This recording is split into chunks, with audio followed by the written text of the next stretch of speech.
Сигурно се чуете защо съм случила. Момичета, време за епилация. С Ники отиваме до Дюселдорф. A few moments later. С Ники отиваме до... 2000 years later. С Ники отиваме до Не мога да кажа Дюселдорф. One eternity later. С Ники отиваме до Дюселдорф, за да си направим паспортите. Но преди това отиваме да си вземем закуски, нещо за хапване, след което се прибираме отново. Примирвам се, оправям се и тръгваме. Защото на снимката трябва да изглеждаме добре. Имахме няколко шишета, които трябваше да върнем и тук в Германия, между другото, ето тези, не знам как да ги нарека, струват не 2 цента. Знаеш, че в България едно такова да върнеш струва 2 цента. Да, тук са 25. Тук са 25. Има хора, дето това го работят постоянно. Да, ходят, знам. събират шишета и... Аре, бе. На мен любимите ми закуски са ето тези. На теб? Не знам, аз ги търся, няма ги май. Моя зюс акното го няма май. Ей, там го има, мисля, че в края, след малко ще да проверя. Ей, това вече е друго нещо. Вече хапнахме, оправихме се. И хора, искам да ви кажа, че по принцип аз правя закуска, но този път ние с Никола станахме някъде към 5:30. Изкъпахме се, след което аз се епилирах, след което поправих вкъщи и видях, че стана 7:30. Пък и на мен лично много ми се ядеше от тая пица, която си бях взела, за това, че просто отидохме до Реви и си взехме готови закуски. Маняци? Сега ще ви покажем къде се намира българското посолство в Дюселдорф и малко се срамвам, защото сега вече знам, че всички ме разбират. Нищо. Не трябва да ти пука въобще. Не трябва. Боличкото ми. Величкото. Времето днес е много хубаво, не е нито горещо, нито студено. Така ще напиша адреса някъде тук. Искам да видите, че в момента има опашка.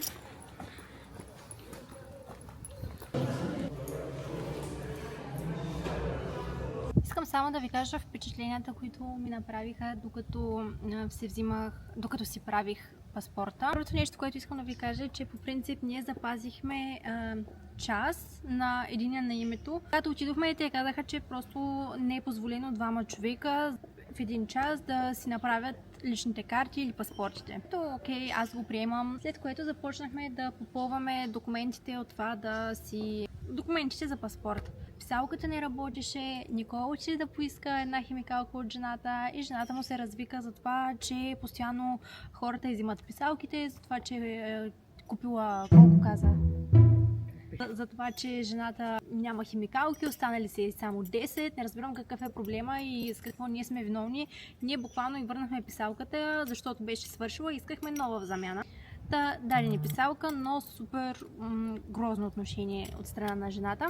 След което се запътихме към другото гише. Там жената беше по-мила. По-дружелюбна беше. Жената беше по-дружелюбна и между другото искам да ви дам един съвет, когато ходите да си правите лична карта или паспорт в посолството в Дюселдорф, е забранено да се плаща в кеш. Съответно трябва да имате пари в картата. Ние не си държим парите в картата и... Защото не може да се вярва на банките. Измамници. Кажи, Али Кошка.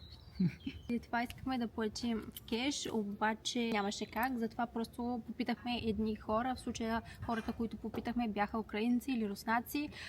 Те не разбираха български, немски им беше тук-там окей, но за сметка на това пък се оправихме на руски. Ние им дадохме кеш 100 евро, в замяна на това те да платят нашата лична карта и паспорт, които струват някъде към глупости. 85 евро. Да, 85 евро струваха и 15 евро ще да си останат за тези хора. Платих си личната карта, дойде време да се снимам и жената ми каза, че така не ми е позволено да се снимам, че косата ми трябва да бъде зад ушите. Нищо, че на личната ми карта не са ми казвали да си слагам косата зад ушите. След което дойде време на Никола, той да си направи личната карта. Обаче жената каза, няма как да ви приема с един час, който сте запазили, трябва да си запазите друг час. И съответно аз си поисках парите кеш от човека руснак, 50 евро, защото му казах, че няма да платим още 35 евро, понеже няма как с един час да направим и лична карта и паспорт. Накарах Никола да идем да пием матча. Нямаш бежка. Аз съм бежка. Ти нямаш тук. Я. Ти много? Искаш да разгледаме какво има? Не. Защо? Не съм. Айде. Ето да бъде. Само да разгледаме, айде. Искам джейди да вляза. Добре, ама и в Бешка искам да вляза.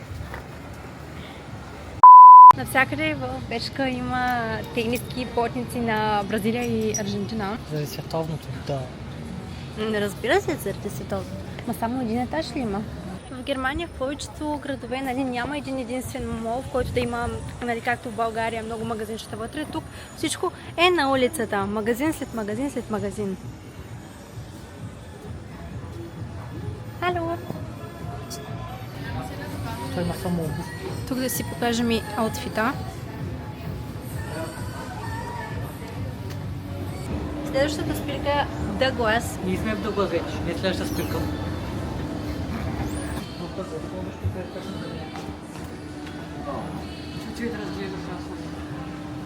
Добре. Ти наистина ли ще се починиш? Кое ти харесва повече? Май оранжевото.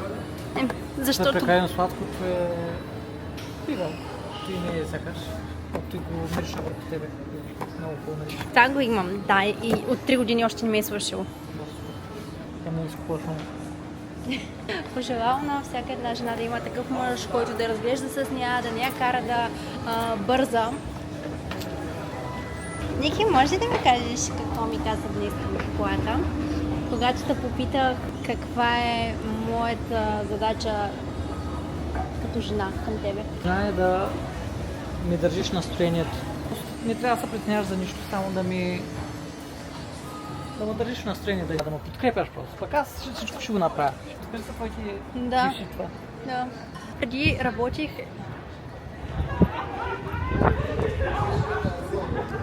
помолих Никола да играем такава игра. Ако не познае за какво се използва дадения продукт, ми го купува. Добре. И в момента го попитах за какво е продукта на Селена Гомес Rare Beauty, а именно този. И той ми каза, За веждици. защо за вежди? Добре, за устни. За устни ли? Не, не. А за кое? Чай малко. Още един опит ти дам. Може дори да си го сложиш на ръката да видиш консистенцията, да го помиришиш. Ма за лицето ли? Мейкъп е, да. За буските. Как се нарича? Откъде аз знам как се нарича? Блъш. Да, правилен отговор. Да. Няма да го купувам. Ако познаеш това, къде се използва и какво е, не ми го купуваш. За устните. Не. Това е за лицето. Фондютен? Фондютен, да. Не. Не? Не. Последен шанс. Последен опит, да. Но виж, четката е същата като на миналото. Да. Пак за същото. Не. А за какво е? Това е контур. Което Първо се слага контур. Тя? Не, първо се слага това и след това се слага блъш. Айде да го вземем. Аз много обичам. Also bis jetzt habe ich einfach normales Matcha getrunken. Ich weiß nicht. Ich wusste nicht, dass es verschiedene Stärke gibt. Ще си изпихме матчата, Ники си изпи кафето. Какво искаш? Да направи няколко спортни залога. Искаш да направиш спортни завоя? Залога. Залози. Днеска 200 евро на Аргентина. Е печалбата. Не, 200 евро ще заложа. Много е горещо навън. Мисля, че е над 34 градуса. С Ники преди малко се прибрахме. И сега ми каза, че преди малко е видяла една много хубава оферта, понеже след 5 месеца се местим да живеем в Азия. Е намерил някакъв много хубав апартамент или някаква хубава стая и сега ще ми я покажем. Чистичко, мъничко. Там е кухнята. Там е спалнята. Всичко яко. Чакай, вратите могат ли? Да, виж, може да се затваря. Значи като имаме бизнес срещи, можем ти да си спинкаш, аз да съм в другата стая.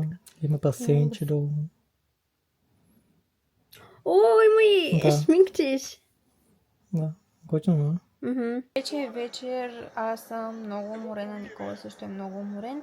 Гледаме световното и в момента играят Аржентина срещу Австрия и очите ми просто се затварят. Аз след малко отивам да си сваля грима и да се приготвя за спане. Аз не знам как да завършвам видеята си, но ще ви кажа, хора, следващия път.